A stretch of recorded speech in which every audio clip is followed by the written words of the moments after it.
Elle Duncan from ESPN might be stepping up to support Sheryl Swoopes following her recent viral moment.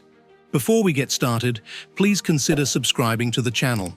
By subscribing, you'll be the first to know about our latest updates and content. Also, remember to click on the bell icon so that you receive notifications about all our new videos. If you enjoy the video, please give it a thumbs up. Thank you for being so supportive. And now, let's get started. Elle Duncan of ESPN recently discussed the ongoing Sheryl Swoopes saga and her dynamic with Stephen A. Smith on a recent episode of her podcast. Elle Duncan has been cautiously navigating the delicate situation involving Caitlin Clark and Sheryl Swoopes following a previous incident where she faced backlash for attempting to clarify the complex circumstances. It's important to consider the media's perspective when discussing the roster. It's essential to avoid showing favoritism towards players with whom you have a personal relationship. When addressing the entire roster, it's crucial to maintain objectivity and provide fair coverage. Yesterday, Sheryl Swoopes took to Twitter to address the topic of Caitlin Clark. She made it clear that she refrains from discussing Caitlin Clark due to the lack of a personal relationship with her. However, many content creators who also do not have personal ties to Caitlin Clark refrain from criticizing her. Sheryl Swoopes' comments on the Indiana Fever continue to portray her in a negative light, appearing as if she holds a grudge against the team. Elle Duncan's attempt to defend Caitlin Clark's criticism and differentiate it from outright hatred is understandable. While I agree with her perspective, Sheryl Swoopes' actions seem more deliberate and personalized. Her focus on targeting and expressing clear disdain for Caitlin Clark indicates a deeper animosity towards the young basketball star. After considering all of that, let's see what Elle Duncan said on her podcast today. Play the video. Calling out people for their perceived hate on Caitlin Clark. And as someone that has already stepped into this space and was called numerous names on both sides of this argument. I apologize for that, by the way. Yeah, stop tweeting at me. Just say I it to my said freaking sorry, face, Elle. Well, I haven't seen you in like 3 months. I know, it's true. Damn. So listen up. I'm gonna present this argument. Okay. In that for people in the media, Caitlin Clark has become such a lightning rod that in many ways I'm gonna liken it to sort of Voldemort and Harry Potter. Oh, you're not supposed to say his name. Beetlejuice. Right? Like, do not say Candyman 3 times or I'm leaving. Candyman. Candy girl. You are my world. It has become really difficult to figure out how to capture and talk about some of these conversations because the vitriol just follows. You know, if you are very complimentary to Caitlin Clark, there's a function of the population that thinks that you're being mandated to say it and that you're trying to be safe and that you're trying to appeal to her and that you're trying to appeal to her fan base. If you say anything critical, you're a hater. And I will just say that we should also give a little bit of space and grace for the fact that it can be difficult to figure out how to address this topic when there is so much nastiness involved in it.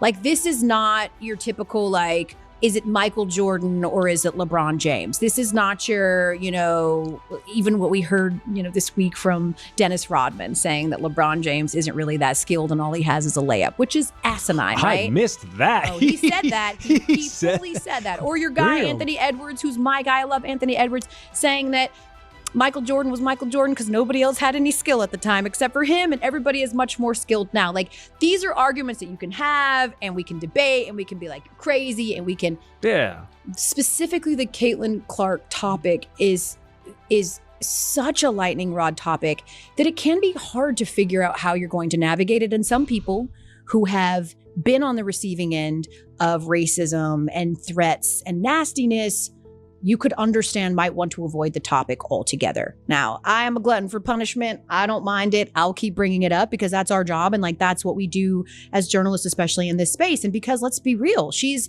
the biggest storyline in the WNBA this year, amongst other very big storylines, but she still, in terms of mainstream, is the most important thing.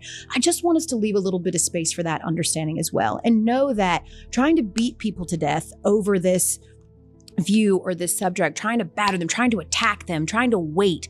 I mean, we've got so-called quote unquote journalists just like laying in wait, ready to pounce on anyone who has any perceived hate, ready to attack them, ready to send their missives to attack you. And it can, to some people, feel incredibly daunting to the point where they just don't want to talk about it at all. So I'm leaving space for people like that, whoever they may be, that maybe have gotten to the point where they're like, I am damned if I do, I'm damned if I don't, I'm just not going to bring it up at all, and I'm going to focus on all the other storylines, because certainly it's not as if that narrative is missing.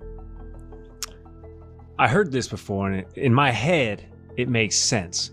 When you are at the top of the pyramid, you're exposed from all angles, and arrows will come from all angles. And I feel like because Caitlin Clark is at the top of this pyramid, the entire conversation is exposed. The entire conversation is a 360. I think some people have welcomed, maybe invited some of the vitriol that we're talking about that's getting thrown around. But at the end of the day, like, we had 700 and counting comments on our last episode about Caitlin Clark Rookie of the Year and the conversation for MVP.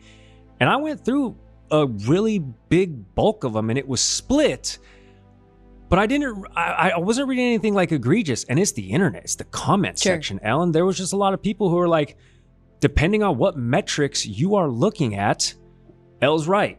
Depending on what metrics you're looking at, Gary might have a point for the MVP thing. So I think it's par for the course, understanding that Caitlin Clark is a lightning rod in and of herself, like, onto the scene, boom, the WNBA is now leading SportsCenter. During the latest installment of her podcast, Elle Duncan seemed to be providing justification for Sheryl Swoopes.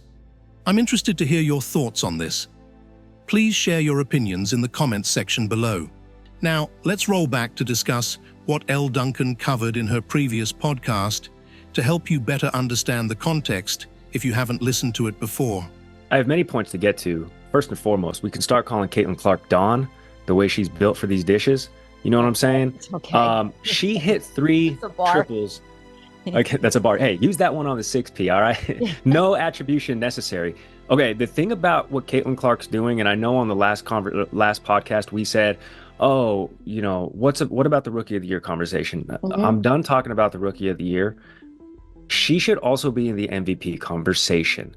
I know it's going to be Asia Wilson, Breanna Stewart. Obviously, it's a loaded class. It's a loaded crop of players. But I don't think you can make an argument against why she shouldn't be in that conversation. I'm not trying to go Dak 2.0 here like I did on First Take, but what she is doing with the team she is doing it on deserves more recognition. She set the all-time WNBA rookie assist record last game against the Seattle Storm team, who's top 4 in the WNBA standings. The Fever still have 12 games to play. So conceivably, she can put this in such a rear view that nobody will ever touch this record. So they have 12 games left, 7 of which are against teams with sub 500 records. So they can really distance themselves, the Fever, into climbing up, not just into the 6th spot or the 5th spot. I mean, it's not inconceivable to say they can be playing for a top 4 spot in the playoffs. The Liberty have already clinched. The Connecticut Sun and the Aces are absolute wagons, but they're playing both the Sun and the Aces 2 more times by the end of the season. Obviously, they would have to win those games in order to be put in the top half of the WNBA playoffs. And maybe I'm just drinking the juice, and I'm high on the supply that the Indiana Fever are providing. But there's nothing that they've done these 2 games outside of break against teams who are good that tells me otherwise. Like Caitlin Clark, to your point, oh, she's the logo 3, she's the one who's double-digit scoring. The Fever shot 50% from distance last game. Caitlin Clark was 3 of 10. So it's the distribution, like Lexi Hull, a career high, right? It's the distribution that she has. Kelsey Mitchell playing really well. So again, I think right now, everybody needs to, if not already, get on this Indiana Fever playoff train. Do you think Sheryl Swoopes is being critical of Caitlin Clark because she dislikes her? Or is it possible that they don't have a personal relationship and that's why Swoopes seems to treat her the way she does? It's a topic worth discussing. Keep your spirits high, as I'll soon be returning with some exciting news. Until we meet again, brush off any negativity and stay positive. Take care and see you soon. Stay positive and don't let the haters get to you.